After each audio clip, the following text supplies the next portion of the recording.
Good evening, everyone. Welcome to the West Yorkshire Football Show and our Monday night roundtable roundup of all the weekend's action. I'm Chris Bell and I'm joined by our esteemed panel, as always, Lewis Sale, Stephen Downes, Dave Foy, and Gareth Walker. How are we all, gents? Are we well?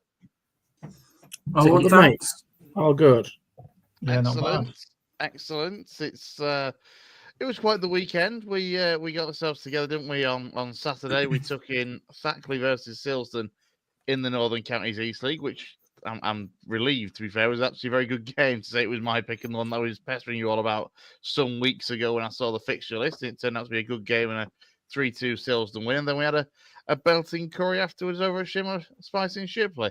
I mean, sponsorship opportunities are available, just saying. It was a good weekend. How are we all doing off the back of that, lads? Yeah, I don't know how Brownie's doing, if I'm being completely honest. I think he saw about 10 minutes of the game while down in 17 pints of Guinness. But yeah, it was good. Oh, you said that before he joins us and is able to defend himself. Well, that's just my style, isn't it? I was quite impressed. But yeah, it was good. I loved it. Play, to be honest, I thought it was a decent game. It was. Yeah, it was a very good game. You missed a belt, Lou. Yeah, I did, didn't I? I bailed out on you guys for a little bit. Went to Voluntary Avenue and then obviously came back to you guys for the main event for the curry. But yeah, no, it sounded like a good game and a good time was had by all. And with some nice little gifts from Mr. Downes as well.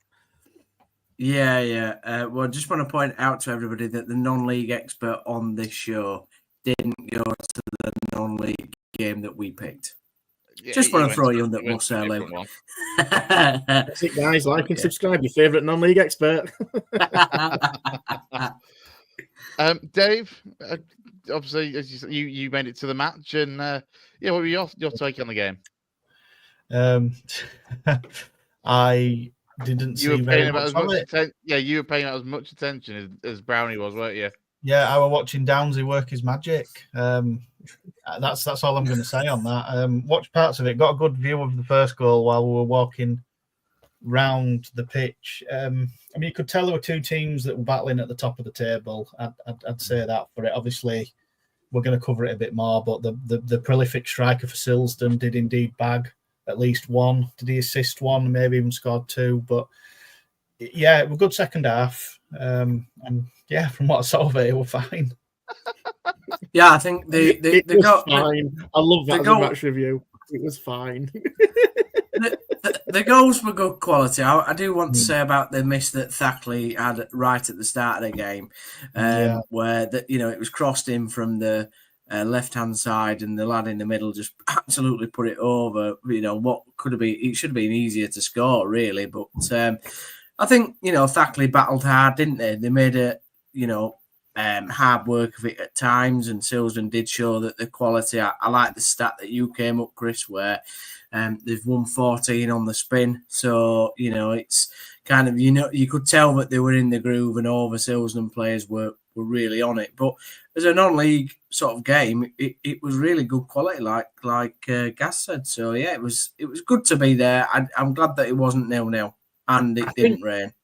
I think you could tell why they were doing so well in the league, because for large parts Thackley were the better side, but Silsden, when they got a chance, scored a goal, defended well and took the chances. So despite Thackley dominate, they did dominate large parts of the game. Silsden came out on top because they had that quality. Cracking clubhouse as well at Thackley, I must say, and also very good burgers. Chris did big up the burgers before we went, but me and Dave had to do the burger test since we went to Emily last season, and we did a burger test. So we had. I'm not saying Emily's burgers are better or Thackley's burgers are better, but they were very good quality at Thackley. Is this what I was going to start getting to? Stephen Downes and Dave Foy, the West Yorkshire Football Show's burger experts. We have that in brackets on your names. Let's start, though, on one of the more disappointing notes from the weekend. Gaz, sorry to start with you on this one, mate. Bradford City, of course, dumped out of the FA Cup on Saturday whilst we were at exactly Silsden. City and a lot of Bantams fans that have made the journey up there were going out of the Cup at Morecambe.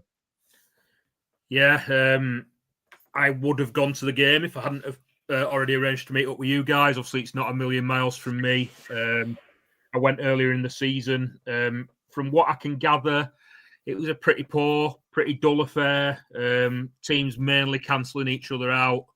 Not many chances, but from reading it, from what I can gather, City probably had the better chances, didn't take them, and then it came to I think there was about 13, 14 minutes to go, and Neil Byrne gets sent off for an altercation with Jordan Slew near the dugouts, in which he appears to sort of throw Jordan Slew into the advertising audience, gets a straight red card, and then from that point onwards, last 15 minutes, Morecambe sort of made the extra man count, got the goal 5 minutes later through Jordan Slew, who'd been involved in the sending off incident. And then it's just created another, I don't want to use the word excuse, but it's been building, because we are now, I think we're 1 win in 7 City, which is what fans have been worried about throughout the season. We're going to go into these runs that were sort of stereotypical of what we had, how last season panned out under Alexander, winning run, losing run. We appear to have stumbled into one of those losing runs. Like I said, 1 win in 7, and that was against Aldershot at home in the FA Cup. We really, really do need to get a result from somewhere to sort of stop the fans from turning, because you know what happens at City, and I'm not one that's turning at all, because I'm fed up of sacking managers, and I'm one that's preaching for patience, and I'd like to see us try and build something for a change. But after conceding in the last minute of our last game away at Aldershot, I think it was the 100th minute to draw 1-1, and then losing at bottom of the Football League Morecambe, fans are just starting to go. And the same old grievances are raising their head about style of play, not fulfilling potential, players underachieving, they're not happy with the board, etc., etc., etc. And it's just starting to avalanche a little bit. And I just want us to get a result from somewhere to try and put a sock in it, and hopefully that'll be tomorrow night at home to Barrow. I mean, from the outside looking in, how many times have we said before? It's just this continuous cycle for City in terms of when things aren't going well, the split in the fan base, the discontent is just there to be seen so clearly. And as you say, because of the way that these last 7 games have gone, you find yourself back on the brink of that starting all over again. And look, it's one of those. If they were to take the same approach as they have historically, sack the manager, start again, it's not getting you anywhere in the long term. It doesn't matter who the manager is; it's not getting you anywhere at this rate. That's my argument, Chris. You've got to learn eventually that sacking managers is getting you absolutely nowhere. You can't keep repeating the same thing over and over and over again and expecting different results. What do they say? That's a first sign of insanity, don't they? Honestly, yeah. Fans are saying, like, I was listening to the City event a few minutes ago, and fans are saying, it's pointless sticking with him if he's not the right man. But we hear this every single year. Every single year, it's pointless sticking with him if it's not the right man. It's like, well, I don't know if we're ever going to be able to find the right man if you take that attitude. Somebody's got to be given some time to try and build something. Like I said, I'm still in the pro Alexander camp at the moment. There are mitigating circumstances. We've had a heck of a lot of injuries this season. The defence has been chopped and changed, as has the midfield to a certain extent. We've got a major problem that we can't find a partner for Andy Cook. Alexander is wedded to playing 2 up front, which has been a positive for us so far, and people were sort of embracing that at the start of his reign. And towards the end of last season, Callum Kavanagh looked like that man, but we've tried all sorts of combinations with him this year, including Callum Kavanagh. None of them have managed to do it, barring Ollie Sanderson for a very short spell when he first came into the side. I think if we found a partner for Cook, it'd solve a lot of problems. Like I said, Sanderson missed a gilt-edged chance on Saturday. Jay Ben goes clean through on goal and puts it over the bar.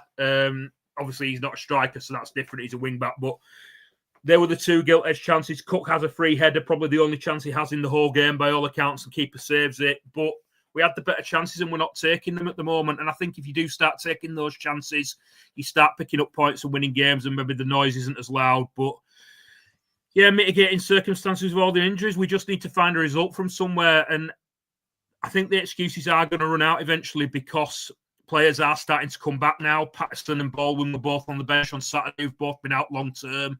I don't think Kieran Kelly's a million miles away. I don't think Antoine Sarcevic is a million miles away.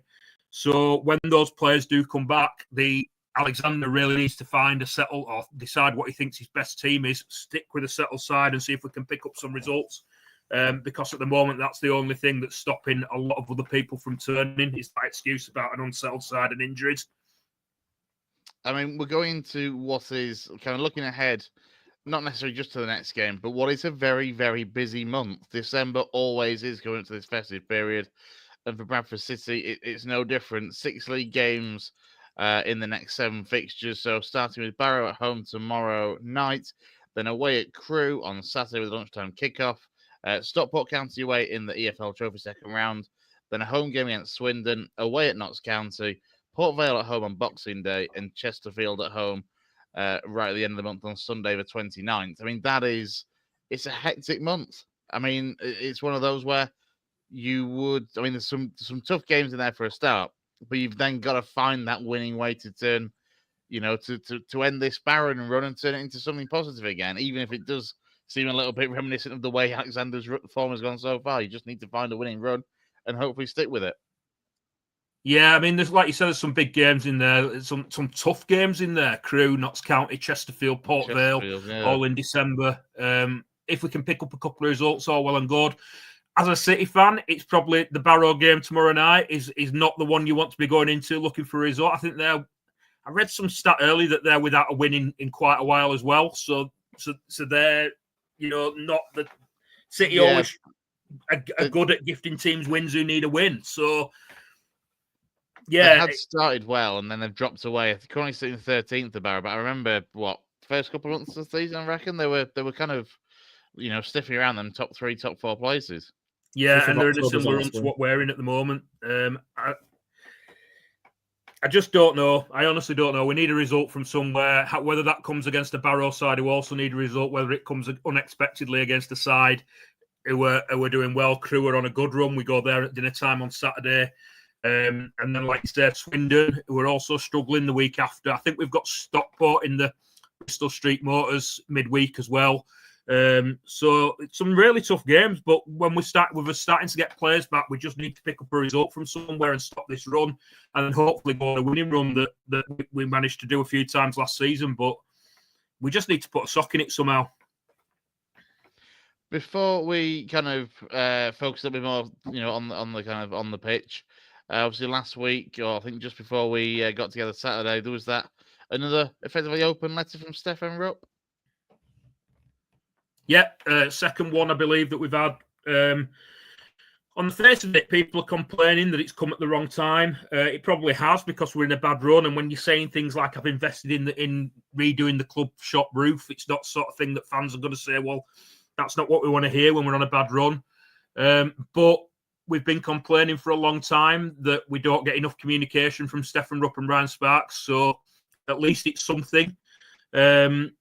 He's not really said a lot other than that. There's not a lot to hold on to in that.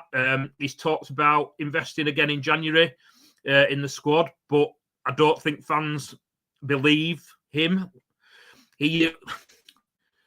Shall I just say there was talk of that there was going to be investment in the summer. I don't think fans really think that they saw it. So we want to see a little bit more. There will be hoping to see a little bit more evidence of it if we invest in the squad in January. There's talk of him still wanting to buy the ground back, which is something that he talked about in the summer, but things aren't going to plan. I can't remember how he words it exactly, but things aren't I think he says things aren't exactly where I want them to be in that regard. So what you make of that, that's a little bit ambiguous. Obviously, it's good that the intention's still there, but that statement doesn't tell us a lot about how close we are to doing it. So, yeah, I think the fact that there's not a lot of info in there, and then there's this line about I've invested in replacing the club shop roof has been something for fans to throw at the club and say, what we want investment in is the squad, and we want to see improvement on the pitch. And at the moment, we don't seem to be getting that. But like I say, at least it is some form of communication, which is what we've been crying out for a long time. I've got a bit of a thing about this. And listen, I'm no City fan. And I know that we've had a chat about this, especially on Saturday, guys. There isn't much in that statement from Rupp, which many City fans will go, wow, that's groundbreaking, something out of the ordinary, we never expected that. But when you're outside looking into it, people have been complaining about the investment in terms of the squad. Arguably, City had one of the best transfer winners in terms of the calibre of players that were brought in my opinion, in League Two. You know, don't get me wrong, I know Callum Johnson's been injured, but you look at the players who have brought in. Neil Byrne, promotion winner. Aidan Baldwin, been there, done it at that level, so good. You've got a couple of lads in on loan, Diabetti and Shepherd, and then you've got Corey Evans, Sarcevic. You've kept the likes of Jamie Walker. You've got Tyreek Wright on a permanent. Jay Ben's coming in impressed on loan. So there is investment there. And it's that thing, isn't it, that of what do City fans really expect or what do they want? And I think this is a fine line between the difference of what are the expectations and actually what's realistic. Yes, the roof being put on the club shop isn't ideal, but you've also got to remember that City are investing in the ground that they don't own. City don't have to do this. Rupp doesn't have to do it if he doesn't want, but they're doing it to hopefully protect the asset that they can hopefully get their hands on later on. Yes, the form isn't great, but what I would say is you're 3-4 points away from the playoffs with the game in hand on some teams. Yes, it's been a little bit up and down, but you're not out of that playoff picture whatsoever. You still have a chance of going up automatically. I mean, you're 7 points away from Crew with a game in hand. So realistically, you win that game in hand, you're 4 points away. Coming up to a festive period, if you beat the likes of Port Vale, Crew at the weekend, if you get 6 points out of them, it changes the perception of everything again. And I think some people, City fans, and it'd be interesting to see what City fans do react to this, because no doubt I'll get some stick, and that's fair. But maybe just calm down a bit. You know, you're 10th, you still got a shout of getting promoted. It's not ideal. It's not, you know, absolutely rose in your garden, but it's not the worst it's ever been. I actually think you're probably a little bit stronger this season than you have been in a couple of past seasons. I think you're getting itself up for an half-decent second half of a finish. You know, and they're talking about, I'm not sure whether Rupp's going to invest. Well, Rupp has invested, and he's put it there on black and white in paper to say he's going to invest again. Now, there's nothing to say that he hasn't invested or he won't. It's up to Alexander to use that money, that budget available for him to get the right personnel in.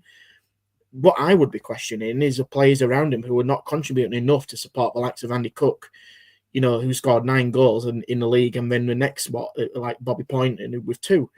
That's where the issue is. So some people, I think, have just got to just take a step back, be a little bit more realistic about the situation, and just go, it isn't great, but it's not that bad. It's okay. Just don't you know, go off. Don't be losing their heads. Yeah, don't be losing heads at this crazy. stage. And I'm sorry, but some City fans do this, and they just need to calm down because it doesn't help the situation. We've talked about this before. City fans need to be calm and cool about the situation because, like you've said, guys, it's been patient, and I know patience can wear thin at some point, but you've got to put up with Alexander because he will get the job done, and it feels like it's in a stronger position than it has been recently. You want this to come in, Chris, or can I just say that I agree with everything that Lou said? I was quite happy for you to just reflect on what Lewis said and put your 2 pence in as well, to be honest, mate. I think Lou speaks basically as I think. It, like we were talking, like Lou said, we spoke about this on Saturday, and I'm in the boat. I'm in this. I'm on the same page as Lou with it all. Unfortunately, a lot of City fans aren't, and we know what City fans are like, and they demand change and they demand improvement straight away. And sometimes you've got, like I keep saying it over and over again, you've got to learn that changing things every 5 minutes is getting you nowhere, and try a little bit of something different and just try sticking with someone. At the very least, I want to see Alexander given a chance when he gets a lot of these players back from injury, and just let's see where we are then. The 2 issues for me, are that we've had a lot of injuries at the back and in midfield. And the third one is that we can't find a partner for Cook. Now, that is something that has to be looked at in January because the strikers that we've got on the books, as well as Andy Cook, simply aren't doing the job that they're employed to do. Callum Kavanagh looked like that man at the end of last season. He picked up an injury in pre-season and has not been the same player since. Ollie Sanderson started well when he first got into the side, dropped out of the side for whatever reason. There were rumours of a fallout. I think the club's official line was that he picked up an injury. He's not been the same since he came back. Tyler Smith hasn't been good enough since he came into the club. Most of his goals came in against the under-21 sides in the JPT last season. When he's played in the league, he's simply not looked good enough at all. Verdane Oliver is a huge drain on resources because he's on a big contract, and at the moment he's Well, he's never looked capable of being anything other than Andy Cook's understudy as the big man up front. So there are issues up front, and that needs to be sorted out in January. Other than that, we need to just hope that when these players come back, particularly in defence, Aidan Baldwin, Lewis Richards, Tariq Knight, when we get those players back, get Kieran Kelly, and we can pick a settled defence for a while, and Graham Alexander can find what his best team is and see how we go then. I'm a little bit, if I'm going to criticise Alexander, I will say what I've said previously, that he shouldn't have ripped up a lot of what he did at the end of last season.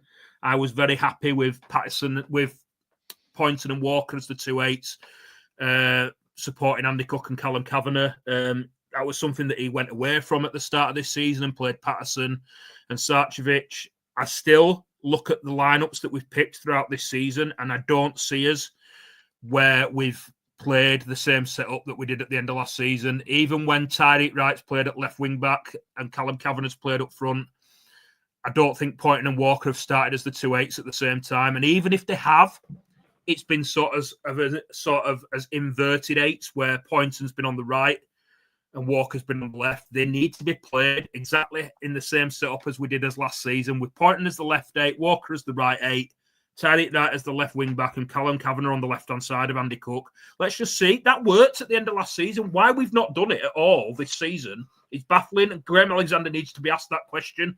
There probably has been scenarios where players haven't been fit, but I'm sure at some point this season, that lineup, maybe once or twice, those players have played, but not in that setup. And it needs the question needs to be asked, because why are you changing something that worked? But other than that, injuries, getting players back, and then finding a partner for Andy Cook, Graham Alexander has to be given time to do that. We'll see, quite literally, Gaz, on the pitch at least, what tomorrow brings with that game against Barrow. Yeah, absolutely. And then the trip to Crewe as well. I noticed you've been on the Railway Men podcast in the last day or two as well on the Crewe Alex podcast, even your take on Bradford for their supporters. I mean, that one, a lunchtime kickoff, how have you fared away from home in the early kickoffs with these Sky Sports Plus games? Well, it's funny because you couldn't be facing two teams that are in more contrasting form, really. Barrow are really struggling, and Crewe seem to be on fire. They've surged up the league over the last few weeks. They're looking the side that they were last season when they narrowly missed out. I don't know about lunchtime kickoffs and how we're faring those, but our away form this season's poor. It's really poor in contrast to how it was last season when our away form was good and our home form was poor. This year, it's been our home form that's been good. Our record at Crewe's not great. A couple of years ago under Mark Hughes, I think we conceded then, like I said, we did against Colchester earlier this year, conceded in like the 100th minute there to lose 3-2 when we were. That was a game when we were looking at possibly getting into the top 3 and going up automatically. I think conceding in the 100th minute there, I think it was a penalty. That sort of ended our automatic promotion hopes, and we ended up in the playoffs, and everyone knows what happened at Carlisle, etc. So, yeah, it's two contrasting games, two teams in totally opposite types of form at the moment. We just need a win. If we can get a win tomorrow, and maybe 4 points from the next 2, something like that, we'll just quieten everybody down a little bit, and then we can go into the Swindon game. Obviously, I know we've stopped in the Bristol Street Motors, but Swindon game's got to be another game that we're looking to win, given where they are in the league. So if we can set 4 points from Barrow and Crewe, and then we can win at home to Swindon, everything will look a lot rosier. Absolutely. We'll turn our attention then, moving on to Dave, and for FC Halifax Town at the weekend, it was I'm going to go with a rare home defeat, Dave. Southend, who, let's be honest, on paper at least, haven't been the side that certainly you and I were expecting them to be this season. However, you do feel like this sort of result for Southend might be a turning point for them. As for Chris Millington's side, though, look, it could have been worse when you look at the table. Still only a point outside those playoff places. It's funny you should mention what seems like a rare home defeat. We're actually better away from home this season, and we were better away from home last season. Last season, we only won a third of our home games. Really? It doesn't feel that honestly, way whenever I look at the results on a Saturday. What do you mean, really? Like I wouldn't know that. No, that's not what I meant. Yeah. So, yeah, you know, we lost to York. Obviously, in the 91st, 96th minute, we shouldn't have really lost the game. That's just how teams at the top are. we seem to scrape past Woking. Obviously, I weren't in attendance Saturday because we were all at our Christmas night out, so I've had to build a picture from other people, really. And the general vibe I've got is the best teams won. They won 2-0. Our best chance would have come against the run of play. We were playing Aidan George at right wing back, and I don't really know what Aidan George is. I think he's a winger / striker. Why he's playing at wing back, I don't know. Some people said he didn't do too bad there, but the issue is, why is he there? I mean, obviously you guys haven't got the answer because you don't know who he is. But I remember Aidan George. I mean, admittedly, it's primarily based on Football Manager over the last few years when he was a kid at Birmingham City. We're 10th. We're 10th in the Vanarama National League. And I've got a question for all of you. How many of our contracted strikers, how many goals have they got combined between them this season? Oh, is this a guessing game? This is a guessing game, yeah. Can I guess 7 as a first bid? Yeah, lower. All right, 4. it's made it easy for these guys. 4. Lower. 1. Lower. Oh, 0. Fuck all. Minus 52. They've got none. Hang on, it was my turn. I said 0. Yeah, well, you were muted, Lou. You muted yourself, so we didn't hear you. Yeah, between our contracted strikers, Aaron Cosgrave, Aidan George, Zach Emerson, who has been injured. We signed him, I think, injured. 0 goals. For Halifax Town, Aaron Cosgrave's gone out on loan to Ebbsfleet, and by all accounts, he's having a pretty good loan spell down there. It's just one of those things. Some clubs, you just fit into some clubs, and at some clubs, for no reason, you don't really fit in. As I think about Aaron, as I focus in on Aaron Cosgrave, I can't picture too many chances where he's missed a chance. Like we're not setting up chances for us strikers. As much as I'm saying they've got 0 goals, we don't set very much up. Like Aaron Cosgrave has got 4 goals, and unfortunately, I have to include 2 that he scored in friendlies in that. And they're all the same. They're a low ball into the near post, and he can always beat the keeper at the near post. He runs onto the football, and we're just not seeing that from him. Aidan George, I think, could just be one of those kind of confidence players. I mean, I have to go all the way back to the first game of the season to be able to highlight one thing that was really good. He beat his man down the right wing, just about kept the ball in, played it back to Cook to open the scoring. But Chris Millington persists with playing Aidan George. I think he was missing the Rochdale game because he was serving a 1-game suspension. I get a little bit mixed up.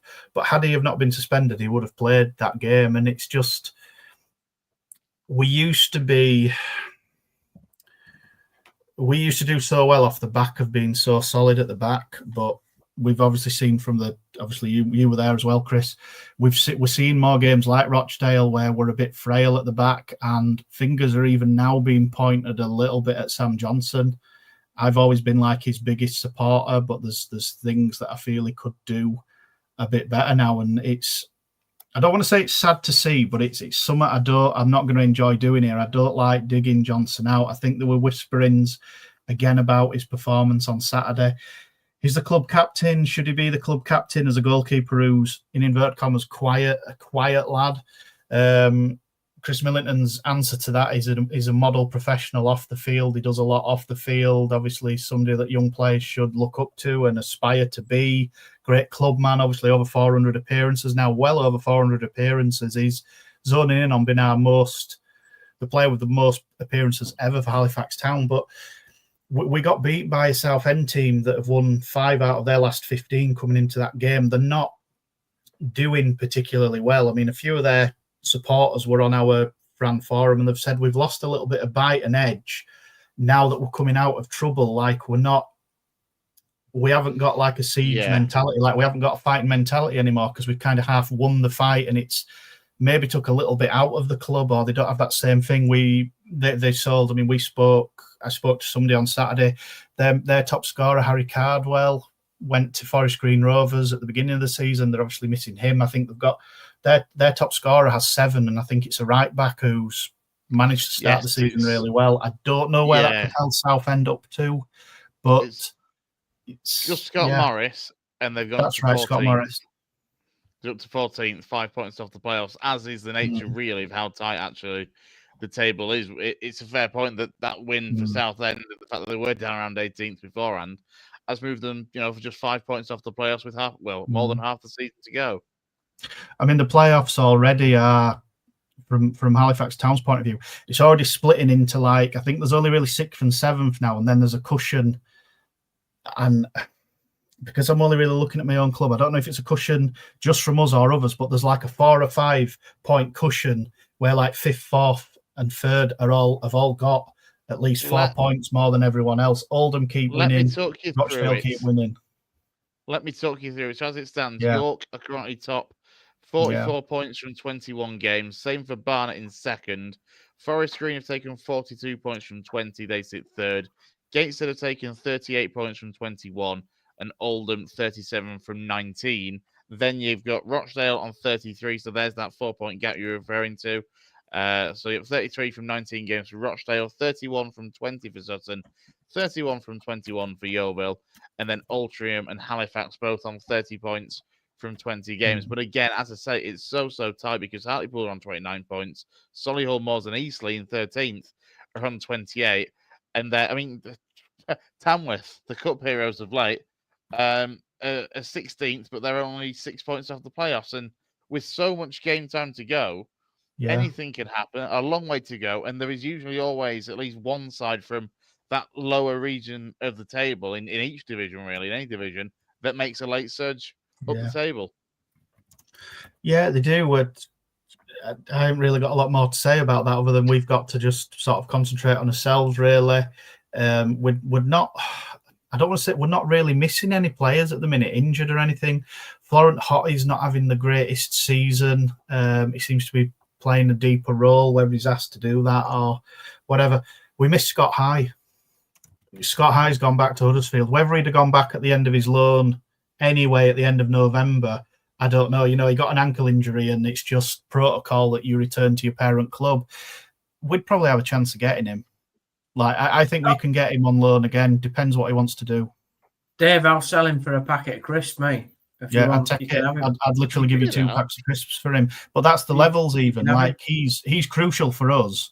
Huddersfield are just 2 divisions above us. I don't know. He was so key. He stood out for us in a massive way. Yet he's surplus to requirements at a team 2 levels above us. I mean, I don't know anything about him.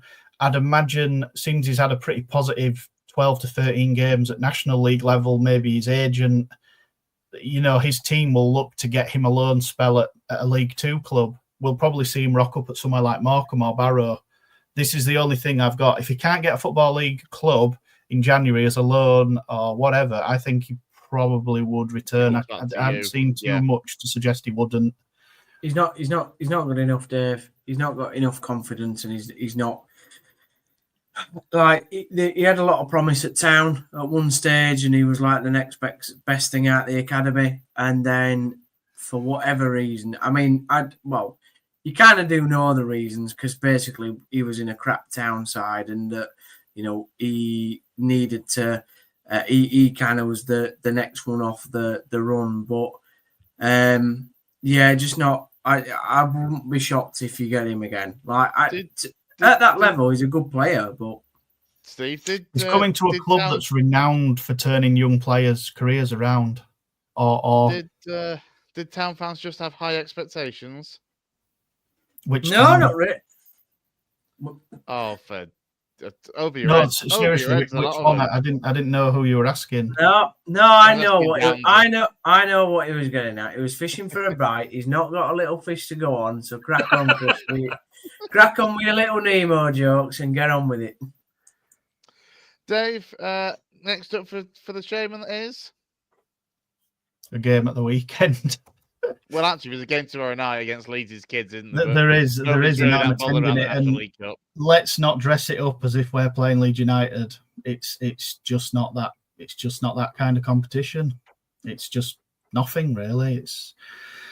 Although what I will agree with is Rochdale actually put out a statement that basically said this tournament is the equivalent of the Football League trophy. It's we were a league club for our entire existence. We've dropped into non-league. This is only a continuation of what we did before, the Papa Johns or whatever it were. You know, we're playing Manchester United under 21s or whatever. It's like nothing's really changed, but it's not being. It's they've sort of knitted it in with like, oh, we've lost FA Cup replays because of this cup, and this is this, that, and the other, and I don't necessarily agree entirely with that statement, but it brings nothing to the table. I'm attending tomorrow simply because I can go. There'll be, you know, you're talking the 2 games we've had. We've played Middlesbrough and we've played Newcastle. They're the 2 lowest attendances for the club since August 2008. What have the attendances been so far? I just want to compare it because, for example, I think Rochdale, their game against Blackburn's under-21 sides, I think it was about 450, 425. Yeah, you're talking half that. The 250. I think Middlesbrough it was 291. Like there's just nobody's bothered. The Middlesbrough game was £5 for season ticket holders. Right. See, this was the thing. You see, Rochdale made that first game against Blackburn £2. And tomorrow night's game against Manchester United's under-21s, they've made free. But because it's free, over 3,500 tickets have been taken up so far. Which is what Altrincham did. Yeah. We don't have Manchester United in our group, do we? We've only got Leeds. I was about to say, you would expect Leeds. The fact is that like close. There are a hell of a lot of Leeds United fans, to be fair, that live in and around Halifax. So it's 10 quid tomorrow. Actually, if a lot of the fans don't turn up for that one, we're charging £10 tomorrow to get in. So that's a bad move. I'll be honest. That's what I mean. Move on Town's part. That's just what they've done. That's what they've done. I'm going purely because I can go. It'll probably be over 291. It might be. I'm expecting 500. Like I just don't. I've got no words for the trophy other than what's been said. What we'll have all seen on social media. You know, fans weren't consulted about it. I don't know if it's been put on clubs' toes. Obviously, some have opted out.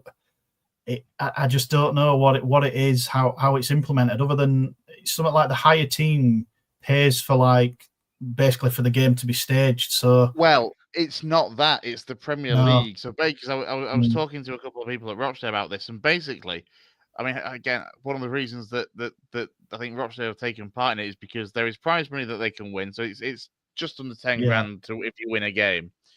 And there are no the costs of hosting it are covered by the National League / Premier League as the organisers. So it's basically it's free money effectively for the clubs that are taking part from a National League perspective. Yeah, I mean that's what I've heard as well, Chris. I'm just going to have to echo what Chris Millington said publicly. He's like, we are aiming to win this. I mean, we've lost both games. 2-1 and 4-1 to Middlesbrough. I think Middlesbrough played. Somebody scored a hat-trick and he's literally on the cusp of the first team. He maybe even made some first-team appearances. I think Michael Carrick was in attendance. You know, I don't know where. I don't think we're going to win it. But Chris Millington, I think even after that result, said there's no point us entering it if we aren't aiming to win it. We are looking to win this. And from our club's point of view, I have touched on it with Scott High earlier. You've got Chris Millington and you've got Andy Cooper who've just worked at under 21 level for years before this. So this is just this is absolutely up their street, networking with teams that are higher up in the pyramid. We might be able to get a couple of loans off the back of it. There's a lot of positives to come out of it, but there's been a real knee-jerk reaction to it. And I touched upon, they want to sort of stir and sprinkle it in with is this what we've lost FA Cup replays for? That's a discussion, that's a whole different discussion on its own. It can only be a positive thing for Halifax Town, really, despite the attendances and stuff. And to say a lot of supporters have got very militant in we're just not going to attend this. We just don't agree with it. And it can only benefit our club at the minute. It may change, but at the minute we've got coaches that have come up through the under-21s. That it's something that it's where all their experience has come from before being whatever you want to call it, first team managers, first team coaches at an actual football club that's senior players, And I think as well, Dave, like you mentioned earlier, and I know you touched on it, Chris, about beneficial to the club. It has to be beneficial for the club for this to be a success because it's already got off to a really poor start reputationally wise. But if there's something in this, for example, likes of Halifax, who don't get a relationship with a Newcastle in a group or a Leeds that are in the group, and they can potentially loan some of, not necessarily the people that are close on the fringes of the first team, because they might be in a, maybe probably looking at League One, League Two teams, but that kind of next level, they've got to have that relationship built, because otherwise it's pointless. It's got to benefit Halifax and the teams for the next 5-10 years, and have them, kind of good working relationships and players. And even, does it mean Millington can spend time up at Newcastle United training ground or Leeds United training ground and learn off them guys and kind of share best practices? Because there's more to it than just results on the pitch. And this seems, to me, it's got to be quite an holistic view of it. And if it doesn't, and you don't see any benefits in 5 years, for the next 2-3 years, just get rid of it. I mean, Millington must have some kind of connections, because we've played pre-season friendlies at St George's Park. We played her for Berlin the other year, and I think we maybe even had one this year. Like, we've trained at St George's Park. We've played, I think that was the season before last, we played a Manchester United 11 behind closed doors. Marcus Rashford played in that game. There was a sprinkling of first-team players, maybe a little bit out of form, like Rashford. There was a spine in that team that was first-team players. I think Harry Maguire maybe even got some minutes in that game. I think it was towards the end of De Gea's run, and David De Gea was in goal for that game. Halifax lost it 5-1, but they played that kind of caliber. So Chris Millington's obviously got he must have some kind of connections to be able to organise just those two examples I've given. I mean, they've obviously said, not unbeknownst, but behind the scenes, we're playing teams behind closed doors all the time. Well, yes, this was on that. To be fair, this was one of the points that again was talking to the coaching staff at Rochdale. Very similar thing. There was a strong argument from them of, well, if we're going to play, EFL clubs or some under-21 sides behind closed doors anyway, we may as well do it in this competition where people have the option to come and watch it.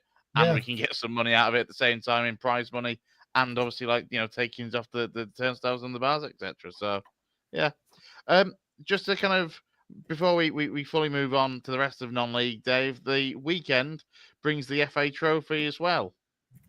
Yeah, we're at Bashford United. They're sort of upper mid-table. Last time I looked, thinking the Northern Premier League, from a team from just outside Nottingham.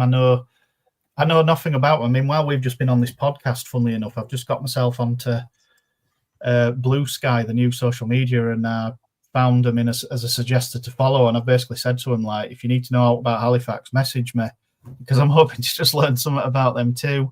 For all the positive things that the club's done under Pete Wild and Chris Millington, our Achilles heel, mind you, we've won FA Trophy. I'm saying this as if we haven't won some. Our Achilles heel has been we've struggled against teams that are below us in the pyramid. Like, we lost to Marine last season and at home in the FA Cup. It's something that we've struggled with for a few years. It's a little bit when we were playing under Neil Aspin, when we had, let's say, that half decade under Neil Aspin, it is a bit of a skewed view, because he came from 2 leagues above and brought, 80% of a team that was 2 leagues higher than the league we were in. We were beating Droylsden away, who were top of the Conference North, 2 levels above us on paper, but it's an upset. It was an upset on paper, but it actually wasn't, because basically the team were roided up. We were roided up for the level we were at. It's the only way I can really put it in a nutshell. So a lot of the upsets were only really upsets on paper. In the same way, you get non-league clubs that are like Wrexham and that, and it's like, we're beating Sheffield United. You should do with the team you've got. Like, you are almost evenly matched. But yeah, we've had a real problem of losing to teams lower than us in the pyramid. We lost to Kidderminster. They were a good team in the north. We went there as a playoff team in the, where we are now, the National League, the top of the Conference Premier, whatever you want to dress it up as. you know, we've lost to Ebbsfleet away, but again, they were like a better team in the south. They were top of the Vanarama National League South, but we've got a real problem with losing to teams lower than us in the pyramid. We were taken to penalties and extra time in our FA Cup triumph by plenty of teams from below us. Harrow did it, and I think there was a couple of others. I can't just recall them off the top of my head. We have a real problem with beating teams that are lower in the pyramid than us. Well, we'll see. So I really couldn't tell you what's going to happen. That's fine. I'll not ask you to put your crystal ball out and go all Mystic Meg on us. We'll leave it at that. We'll see. Do we need the distraction? We've talked about how close the playoffs are. Well, we don't need the distraction of the FA Trophy as well. To be honest, we've won it twice now in the last decade. It's to me personally, it's not something that's that important. I'd sooner see us at Wembley in a playoff final than another FA Trophy final any day of the week. That's fair. We've been there and done it now. Cue Halifax getting to the FA Trophy final and Dave being the first person in the queue to get a ticket. I would be. Oh, don't get me wrong. If we got to Wembley, I'd be going again. But I'm just saying it's. He's getting us a box now. Yeah, we want a box, Dave. You've got connections. We want a box. Well, you never know. You see, if we get to Wembley, we can almost. No, I'm not going to say this actually live. We could basically negotiate our own involvement in that day, because it's not just the FA Trophy final. It's Lou and Chris will know this. It's non-league day or non-league finals day. It's the FA Vars Trophy, so it's really big about like non-league. This is like a non-league day, and it's at Wembley. So you never know. We could actually, if Halifax get there, or I mean, a Guiseley's still in it. I don't know what other teams are doing. I don't know if there's any other West Yorkshire teams in it. Yeah, it's just you guys now. It's just us. We may be able to do that. You just never know. I don't know how it works, but I can't see why we wouldn't be able to. I can't remember who's left as well from Yorkshire in the FA Vars, but I'm sure there could be somebody as well. That could actually be a great day. The Vars must have some teams. You would hope. Yeah. And the man that knows is Lewis Sale. How are we, mate? You all right?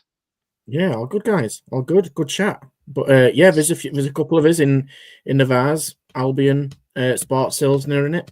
They're playing away in the Northwest on the weekend, so there's an opportunity there that we could have two West Yorkshire teams in the final. A long way to go till that, but fingers crossed, eh? Fingers crossed. Let's talk through the rest of the non-league pyramid then, as we usually do with you, Lou, and in the National League North. A long trip down south for Farsley that ended in defeat. Yeah, unfortunately, a heavy defeat. Oxford City. You've seen the highlights and the reaction from Pav. He's in best pleased really at that result and the way that turned out for him. Going down so quickly to a goal, and then it just seemed to just snowball a little bit from there. It just didn't seem to at all work out from him.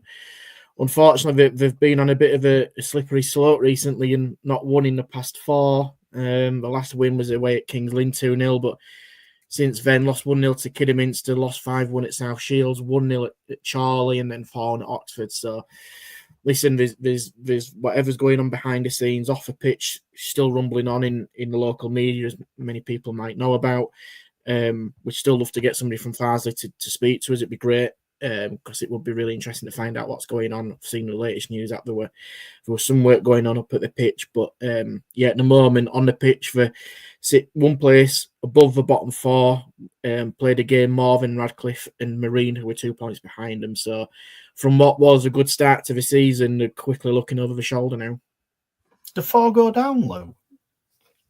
Yeah, four at the moment go down. So at the moment, there's Radcliffe Marine, Needham Market, and Rushall Olympic. And I'm surprised at Rushall Olympic. They've just got a party coming with their managers tonight. But yeah, four go down. So Farsley at the moment. And listen, like I say, they're still having to play home games at Buxton, potentially until the end of this calendar year, whether that's going into next year as well. It's tough. And when you're losing 4-1 against Oxford, who were one place above you, well, they've jumped them obviously based on the weekend result. It's not great, is it? Yeah, 4-1. It's unfortunately a heavy defeat for them. They just need to quickly pick up and get a few wins under the belt and just kind of just ease a little bit of the pain at the moment. Oh, he's on mute. He's done a Lewis. Right back at you, Mr. Bell. Back at you. I've done that. Let's turn our attention to the Northern Premier League then. For Guiseley, look, they kind of had to fight hard and pulled a draw against Warrington Rhines at home. 2-2 the score at Nethermore on Saturday in front of over 700. But again, looking from the outside as we are, it's not a result that you would have expected beforehand, at least, given that Warrington are kind of, well, they're keeping themselves just above water, actually, just above the bottom, the relegation places in the Northern Prem. Yeah, I think you've kind of summed it up well there. I mean, Rylands last year absolutely were flying, weren't they? Yeah. They did so well under, the circumstances in terms of the league opponents. They just seemed to fall away and towards the end, but I think it seemed to be a slow start that really cost them in that game. I think a few comments I've seen and read, I feel it was like 2 points dropped. But actually, it's actually in a weird kind of way a good point earned based on the performance. And again, we keep saying it, and we are going to get him on the show. But Will Longbottom, I mean, the guy never stopped scoring. I believe it was he just keeps on scoring. He must be towards the top, if not the top of that list at the moment. Must Will. And listen, Will started as a left winger, as a centre midfielder, and then kind of accidentally fell into that forward position, and now he's just scoring goals for fun. And he's going to be one of those where he's got to be careful because he'll get looked at. Because teams need strikers and scoring goals, and Will Longbottom does it every week for him.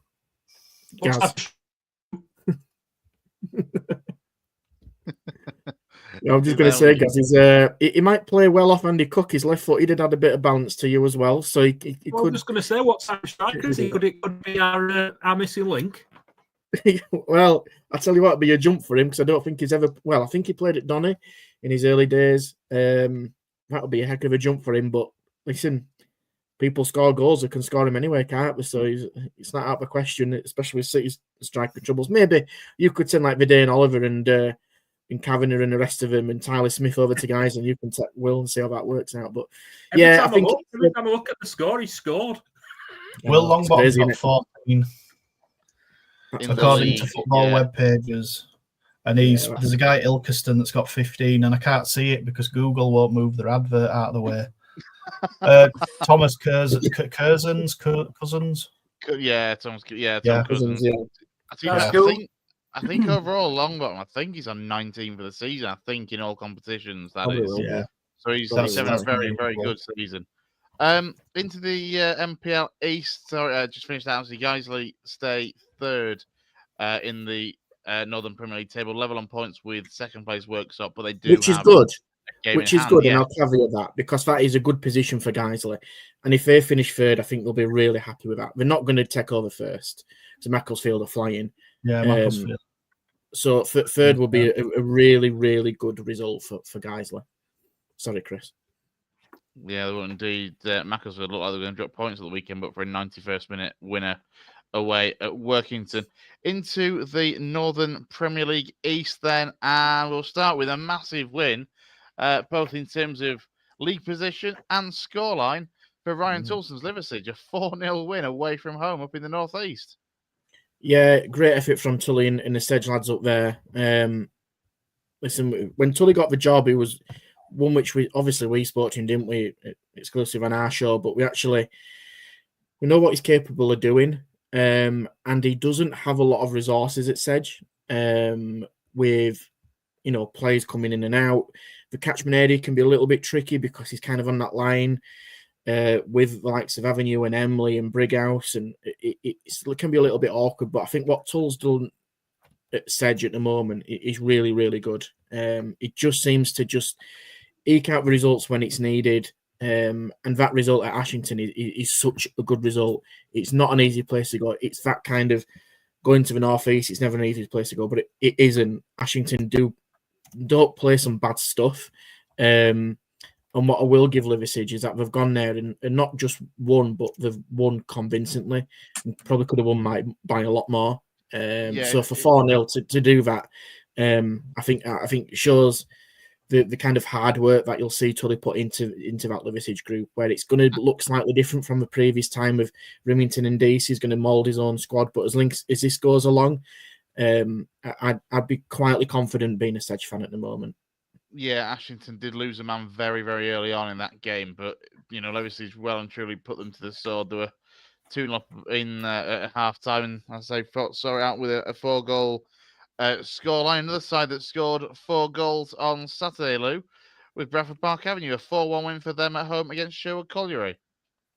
Yeah, it was a good, comfortable victory. What I will say is, and this is no disrespect for Sherwood Colliery because they've probably played a lot better in recent games, it was a difficult game for them. I think the way Avenue set up was to high press them really early and in their, kind of almost in their own box.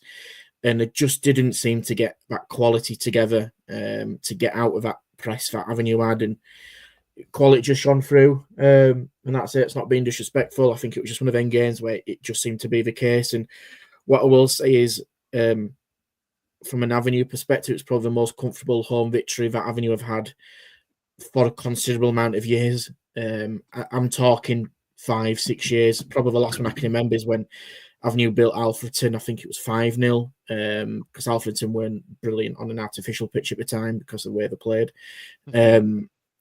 So I think that was, it was a good victory. It could have been a lot more. It could have been double. The penalty for Sherwood Colliery, if anybody sees it, is bizarre. But listen, it's a shame that the clean sheet wasn't there.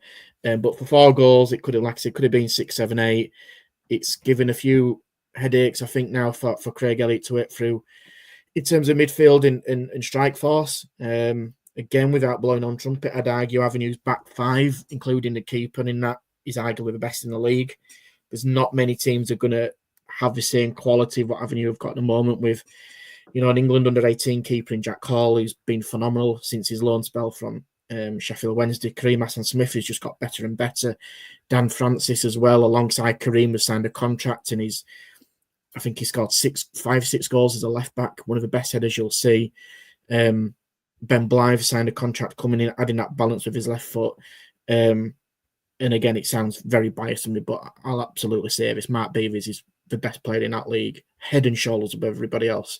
I was speaking again with Gaz about this. How he's in that league is beyond me. He's more than capable of playing a Halifax or even a lower end League 2. And it's just because of his circumstances have changed. But what a phenomenal pro, and you can tell that he's played at a higher level. So that seems to be sorted at the back 5. It's kind of now mixing it between the midfield and strikers. And, beginning that game on Saturday was a brand new front 3 of Jack Goodman on loan from Doncaster, Ewa Gooden, who signed from Bury and started with Maslow Bastida, who unfortunately came off injured, and Brad Williams, who signed, made his debut and scored as well. So it was a brand new front 3. He wants pace, he wants power, he wants goals. So back seems to be looking after itself. So, it's an interesting conundrum for Craig, but it's one that he's not going to stand still. I can show that he's working to keep building it and trouble that top end of the table. Yeah, we're just going to bring Brownie in as well now because he's ready to join us. You all right, mates? Good evening. How are we doing? You okay? Yeah, very well. We'll come on to you and to Leeds United in due course. We'll continue with the rest of the MPL East, though. And look, 4 was the magic number, I think, for the MPL East side. We talked on Avenue and Liverpool scoring 4, as did Brighouse and Ossett United. Frankly, putting off probably the result of the weekend in the non-league scene, a 4-1 win over league leaders at Cleethorpes Town. Yeah, absolutely. I think to kick off with Brighouse, we made quite a couple of, 2 or 3 signings recently. Grant Black, especially Jack Durkin and Akil Francis, who've come from Wakefield, will make a big difference to Brighouse. And I know that both of them scored at the weekend. So Grant Black, again, very shrewd in the market, knows this level inside out, knows their area as well really well. So you'd expect their recruitment to be top-notch, and he seems to be doing that against Carlton, who face Avenue on Saturday and have struggled recently. But Brighouse, that's a really, really good result for the guys there. And, yeah, I mean, for me, the result of the weekend, Ossett 4, Cleethorpes Town 1. For people who don't know, Ossett United were pretty much in the bottom 4. Well, still are the second from bottom on 15 points. And Cleethorpes are nearly 30 points ahead of them at top of the table. Yeah, near enough before that. And they were 3-0 at half time. And I listened to the interview with Wally, and he would, we're probably maybe expecting a bit of a fight back from Cleethorpes, but Ossett have seen it out. got some really good experience now in their squad. And one thing he did touch on is a really good team spirit. And with Wally in the dressing rooms he's been at, he's probably the instigator of a good team spirit. So if you want a good dressing room, stick Wally in the middle of it, and you're doing a decent job. So listen, it's going to be a bit of a mountain to climb. Yeah, oh yeah, absolutely. And listen, now they've given themselves a bit of hope to get out of that bottom four. Brighouse on 18 in 18th place on 19th, but Heaton Stannington just above on 19, but played 2 games more. So there's an opportunity for Ossett to get out of this now. They've made again quite a number of signings since Wally's been there. But what I will say is before we just leave the division is, and if he is listening, I know sometimes he does, but people who will know. So Ryan Qualtz, unfortunately, had to retire from football. For those who know Qualtz, he's been around non-league and in West Yorkshire, kicking off at Ossett Town originally. But he's also been captain at likes of Boston, and he's been at Matlock, he's been at Bradford Park Avenue, and most recently Ossett United as interim manager, coach, and defender. But he released news on his social media. So I've known Qualtz a long time, and he's one of those, just in inverted commas, a really good guy that people do talk about, but he's absolutely a top guy. So what I will say is fantastic career for Qualtz, and hopefully he's okay and he's able to continue in the game. Yeah, I remember him many years ago when I was doing the Bradford Park Avenue commentaries about 10 years or so back when he joined Park Avenue. So wish him all the best in whatever he does next in football. Emily, they also won a 2-0 win for them away at Bridlington Town, and there were defeats for Gareth Town at home to Dunstan, and for Pontefract Collieries, they lost away at bottom of the league at Sheffield. Lou, going into the NCL, and we'll start with the Thackley Silston game that we went to, and on that one for the match report, I'll go to Brownie. Me and Downesy were too busy chatting about God knows what. I tell you, on Saturday, weren't we, mate? Yeah, well, I did say at the beginning, I threw you under a bus a little bit. I did say that you only saw about 10 minutes of the entire fixture and had 17 Guinnesses in between that. Brownie didn't. Let's all drink responsibly, boys. Yeah, I've only just recovered. Yeah. Brownie didn't even know where we went for curry, but yeah, drink responsibly. I was about falling asleep at that curry, I tell you. God, I fell asleep on way home. God. I asked you at one point, Brownie, I said, how many pints deep are you? And you said 3 or 4, or like, I think you're more than that. 23 that or 4. That was by about 2 o'clock, I think, that. 3 or 4. Brownie only goes out two days a year, though. So we can, exactly. What did make me laugh, though, and I will join in on this one, is that I was sitting next to Brownie, and every conversation that we had was obviously about football. I mean, how entertaining is that round the dinner table? But every player that was mentioned, Brownie just went, "Yeah, linked with Leeds. Yeah, Leeds were linked with them."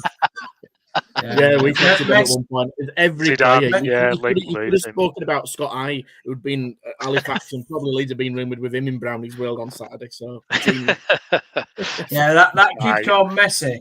I can't remember, so I'll just say yes. We did touch on Ellie, to be fair, just how good of a game it was, and the fact that you could see both sides were kind of well placed in terms of the NCL table. Lou, but what else has caught your eye from the rest of the NCL over the weekend? Yeah, so like you mentioned, obviously Silsden cementing their lead at the top. In terms of a Prem, Campion, who actually host Thackley in a bit of a West Yorkshire derby on Wednesday night, they beat Frickley 2-1. Golka really putting the pressure on Silsden with a really, really good 3-0 away victory at Rossington Main. It seems to be at the moment that it's Golka and Silsden fighting out for a top spot. But I mean, Golka to go there and win 3-0 is just remarkable.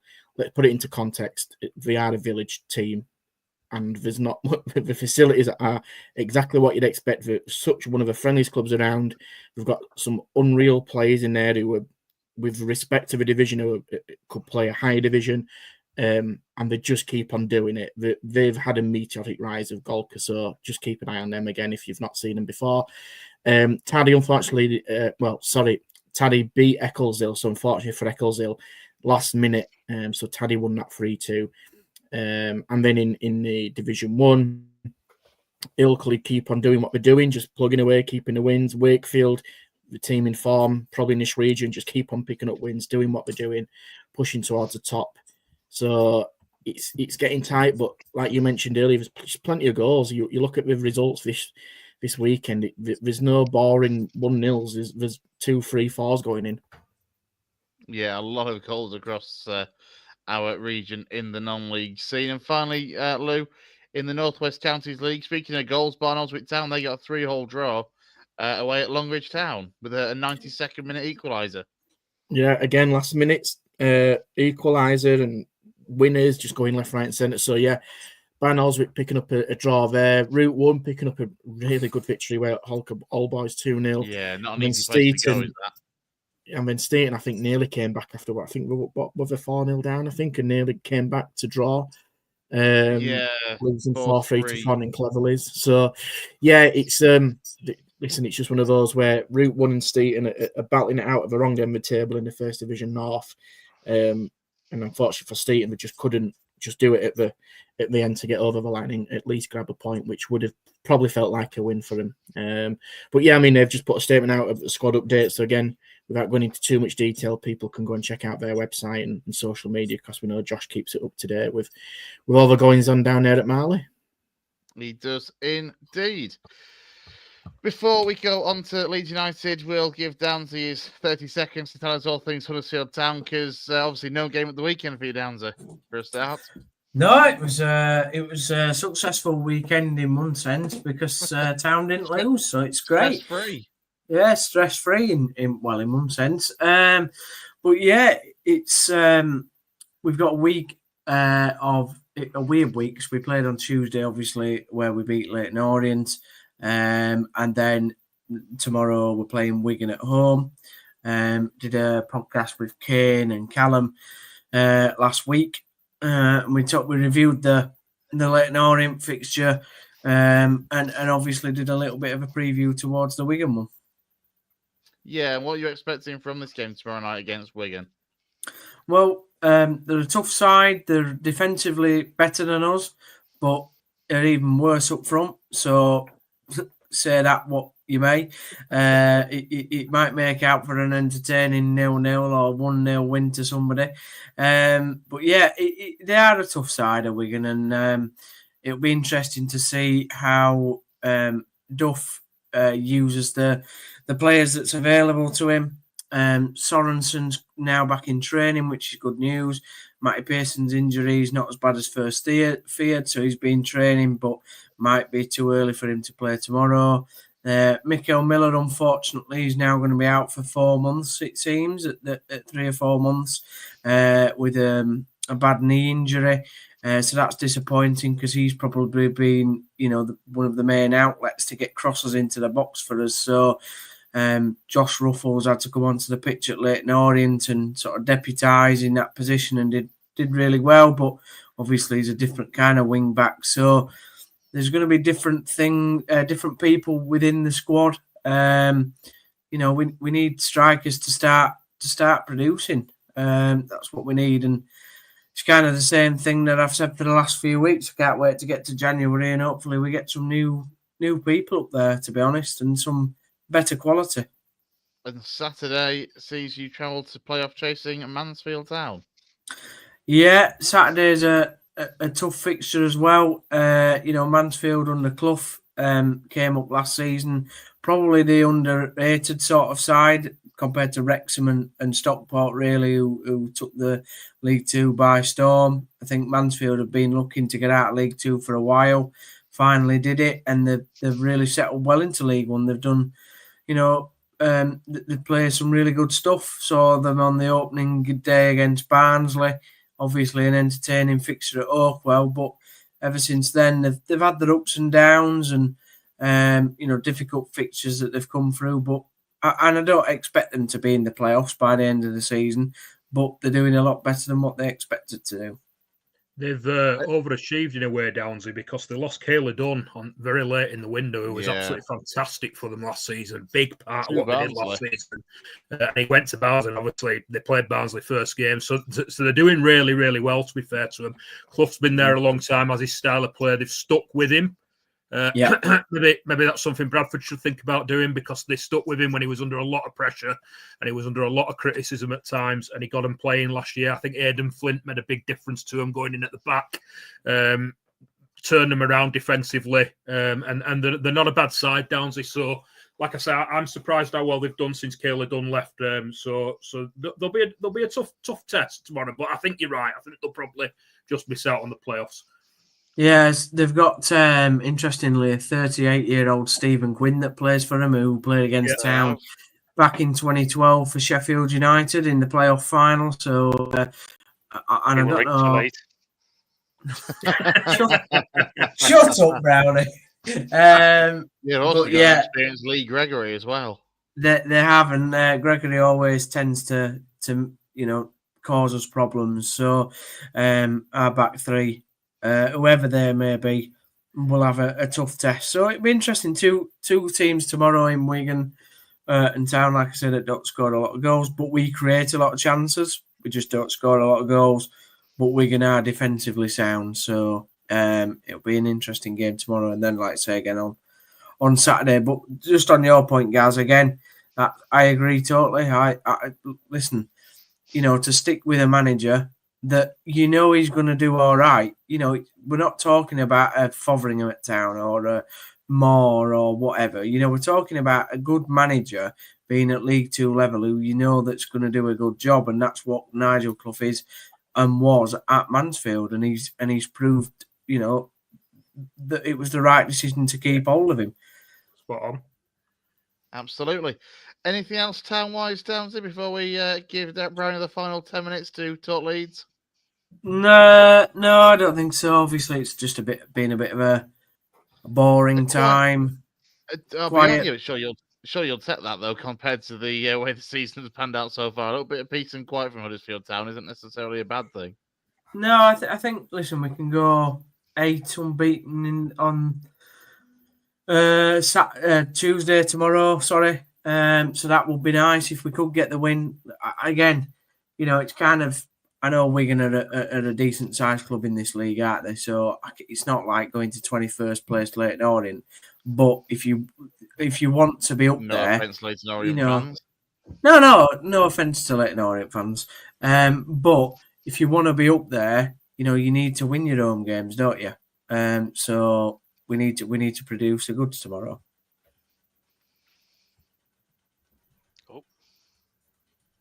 Oh, I've done it again. Oh. Yeah. Do you know what? We said at the start of this podcast that Lou was going to host it. I think, Lou, you should take over hosting duties now.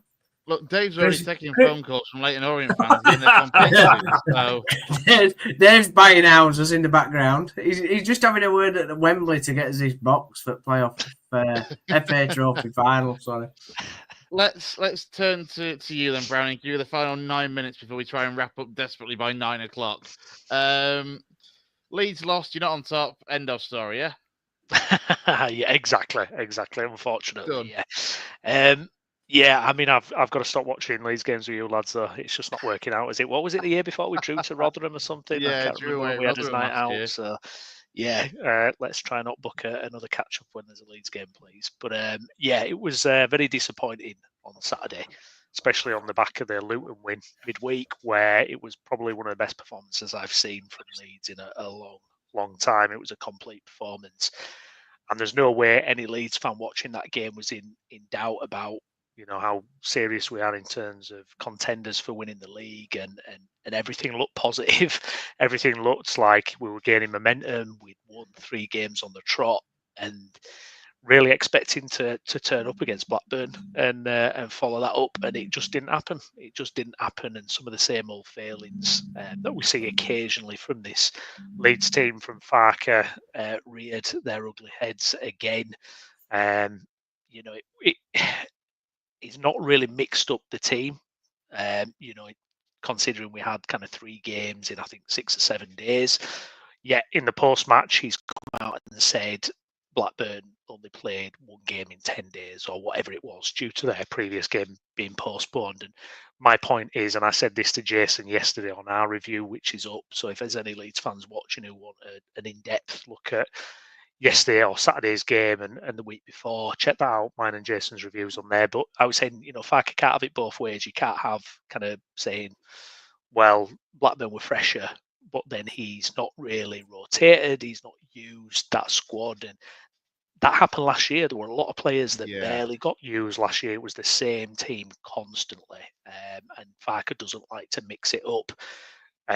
Things are not going well. We're losing at half time. Players are not performing. It was a really bad first half. Doesn't make any subs at half time. I mean, there's 5 subs you can make there. So, you can afford to make a couple of changes and not worry about if someone gets injured or, like back in the day, but he just doesn't do it. He waits till the 70th minute, and then players are coming on with 20 minutes left in a game, and you're expecting them to make an impact. Well, it's just not going to happen, is it? A lot, that might occasionally happen, but I just think some of these players need more than 20 minutes to impact a game, and I just don't understand it. So some of these failings that we've said countless times, myself and Jason, have kind of popped up again. That being said, players have to take responsibility for Saturday in terms of the first half performance. They lost the second balls. They just weren't at it in any way, shape or form for where they need to be. And my concern is, and Jason said to me, look, the away form it's not as necessarily as bad as everyone's making out. We're still, 6th, I think, in the form table for away games, but we're not looking at 6th as our final position. We want 1 or 2. So that away form has to pick up. Otherwise, it's going to be playoffs again. And it's funny because me and Downesy were chatting on Saturday, and we were saying if Leeds get in the playoffs again, it's just not going to happen for me. It's just not going to happen, and that's what we're trying to. It will happen, Brownie. It will happen. You just won't be happy about it. I won't be happy. No, absolutely not. I won't be happy, and you might see me cry on stream if that happens again. But yeah, that's what we're wanting to avoid. It's difficult because we were so good against Luton, and it looked just absolutely brilliant. Nobody would have watched that game and questioned Farke one little bit, but then just 3 days later, it feels like same old issues coming up again. And he's got to get it right this season. He's got to get it right this season.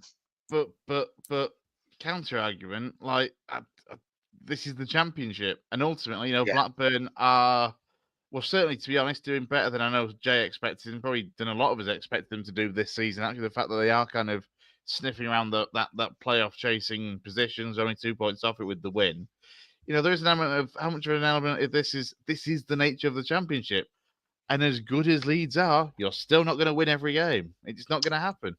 Yeah, no, you're absolutely spot on, and it's funny actually because Joe Rodon's come out after the game and he's getting rinsed a little bit. By Blackburn on TikTok, believe it or not, because he came out and said all these teams, what they do is they park the bus. And Blackburn have then intercut his comments about parking the bus with like 5 or 6 really good Blackburn chances, saying like, come on, Joe, they didn't really park the bus. And like you say, it's super competitive. You're not going to win every game, and we've got to remember that. I just think it's just frustrating when we don't play to our full potential. And 3 days after a brilliant performance, there's such a did notice the stats. And shots 11 for Blackburn, 13 for Leeds, 2 on target for Blackburn, only 5 on target for Leeds. Like, they're not massively different, except for that possession stat that is it's like 28.5% for Blackburn and all this 70% for Leeds. But again, it goes back to that old cliche of, well, what's the point in having you can have all the possession in the world if you don't do anything with it. Yeah, absolutely. And there's a couple of players where the performance is just kind of dipping now. Aronson, to me, looks tired. Could do with a rest. And Solomon got dropped. I didn't agree with that personally. I think he could have played Saturday as well. So yeah, there's a few issues that are coming up. But like you say, it's not going to be a straight line. I think Sheffield United and Burnley, they've just got that consistency at the moment and have just managed to kind of dip their heads above us. I mean, this time last season we were in exactly the same position. We were 3rd.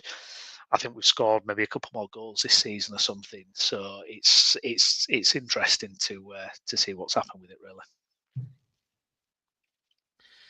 Now it's Gaz's turn. I'll mute myself there. Just a quick one from me. Do you know what it reminds me of? Looking at the way you're talking about Leeds, and Chris kind of touched on it there, where he said you're not going to win every game. It's because your margin of error is so small. Because it reminds me like Klopp when they were competing against City at Liverpool. You just feel like you need to win every game because of what's happened to you before, because of what you're up against, because you need to finish in that top two. Obviously, in Liverpool's case, they were up against a machine. And it just reminds me of that, Brownie, because you know what you're up against and you know what's going to happen if you don't get there and you don't finish in that top two. I just feel like, and you might look at, I remember looking at like Klopp's record over like 2 or 3 years, and the games that he'd won were like probably better or as well than Guardiola's over like 2 or 3 years, the runs that they were on. But when it mattered, that period of games, and Farke's probably the same, probably stacks up against anybody. Like you talk about his record at Norwich, but it's those 46 games that count. And you've got to be in that top two come the end of those 46 games. And the pressure's on and the margin of errors for so small, and you know what you know if you don't go up, what's going to happen next year. And I just feel like it's just so intense, isn't it, for you at the moment? Yeah, I think that's a brilliant comparison. Absolutely, I would say that's exactly what it feels like. Where every game it's kind of win or bust, and these crisis talks seem to happen every time we drop points. So yeah, the pressure is absolutely huge. I mean, I said to Jason, we've got to try and temper it a little bit though, because we can go again next season. We don't want to. For me, this is Farke's opportunity now. I think if he doesn't get us up, you've got to move on from Farke and try something different. We'll probably have a huge churn of players again, but we'll come back. We'll go again, but there is the fear. There is the fear there. And last season we were so far behind Leicester and Ipswich at one point. It was that pressure to win every game. But now we believe we're the best team in the league. Every manager that comes out against us says we're the best team in the league, and it is hard. It's hard to kind of operate under that amount of scrutiny, to be honest. You've just got to get the job done, haven't you? Sorry, Downes. You've just got to get the job done. Yeah, absolutely. The only thing I'd say, Believe the hype. the only thing I'd say, Brownie, is like you said that you could go again, but you're losing 35% of your power with your parachute payments, because you go in your third year, you incrementally go down to half what you've been getting over the previous 2 seasons. So you're not going to be able to attract an Ampadu and players like that or a Rodon. Yes, you could attract them because it's Leeds United, but you certainly couldn't attract them because of the wage budget. Not a chance. Yeah, that's just a financial fact, is that we're going to be on that bottom rung of the parachute payments, and we're probably going to look at having to sell players and all that kind of thing. But I still think we'd be a big fish in that pond. I think with the owners we've got, how we do commercially, I think we'd still be in a strong position. But I agree. I think this is certainly our best shot. The league's not outstanding in terms of there isn't a Leicester or Ipswich who've absolutely kind of mullered the rest of the league. Although you look at Sheffield United and go, they've got a points deduction as well, and have recruited really well, to be completely honest. So yeah, there's just a lot of pressure. We just have to get it done. But we're sitting in exactly the same position as we did 12 months ago. So it's as always with Leeds, it's all or nothing really. The difference in this league again is going to be injuries, isn't it? It's going to be who's got the strongest squad out of all the Championship when the games are going to come thick and fast, like they already have been doing. But over the festive period and into early 2025, the transfer window, people pick up suspensions and start having their heads turned. And I know you guys joke about it, but Leeds have got the strongest squad in that division, and they'll come out absolutely fine. It's going to happen. Yeah, of course they have. I know we talk about Burnley, and look, listen, for them to concede 6 goals in 18 games is phenomenal. Is absolutely phenomenal. But yet again, they've scored 23, which is on a par with likes of Coventry, was 16th. Yeah, the difference is, and I'm kind of a bit old school on this, where attacking players sell tickets and put entertainment on, and defence win championships. That's where, for me, Leeds need to improve. Leeds need to improve their back four and possibly the goalkeeper. Obviously, probably the goalkeeper in the circumstances to get absolutely definitely promoted. You talked about, Meslier just making a save just out of nowhere. You just want him to save a penalty. You could save a penalty and that would change the fortune of the game, possibly just in your favour. It's them little moments. But for what you've got, I mean, yeah, you've had all them chances, but you've scored, 31 across the season so far? Phenomenal. You know, it's a bit of a blip not scoring, not any at the weekend. You've got a strong squad. And I think Farke will look at it, and with recruitment that Farke, I think's done personally, is phenomenal for what he's got and where Leeds are at this moment in time as a championship club. And I don't think there's much to worry about from Leeds' perspective. I don't. No, I agree with that. It's a busy one ahead, Brownie. It is, yeah, and it's it's a couple of tough games as well. Got Derby up next, which is a bit of a crunch game. It's a lot on that historic game, really. Obviously, with everything that happened in the playoffs and Clough. It's weird. You start and end the month with Derby as well at home, as you say, on Saturday, and then you end the month away at Pride Park. Yeah, I know. We can't get away with them, can we? And then we've got Middlesbrough. We've got Middlesbrough on Tuesday. Now, that is going to be a really interesting one because they absolutely tore through us in the League Cup game. They really played us off the park that game, so that's going to be interesting to see how that pans out. But like Lou says, look, we're still in a very strong position. The defence, there are concerns there, definitely. But hopefully, overall, time will tell. I would like to see us do something in January, though, and be aggressive and push it. How likely do you reckon that is? Following on how we normally are, probably not very likely, unfortunately. But we did make an absolute truckload of cash in the summer, so you'd like to think that there'd be some margin there, some kind of budget that we could at least do something, but we'll wait and see. You've got loan signings potential on the back of that. I'm putting names out there, and I have zero idea. But using my team as an example at Newcastle, Lascelles, for example, isn't playing. He's a centre back. He's been a championship winner before. He's a captain. It's that kind of player that Leeds might be able to pick up because they carry that name, and players will want to go for that and stand a chance of winning a league. So, I don't think there's much to worry about at all. Stuff. I'll take that. I mean, yeah, there we go. It's as simple as I've just linked you to a player. You'll get Scott Eye. We'll be sat having a curry. We'll be sat having a curry in 10 years. It's like with Leeds. Remember when? Yeah, remember when. I mean, you've heard it here first. Stick your money on Jamal Lascelles joining Leeds in the window, all because of Lou and his mystic predictions. Yeah, stranger things have happened. They have indeed.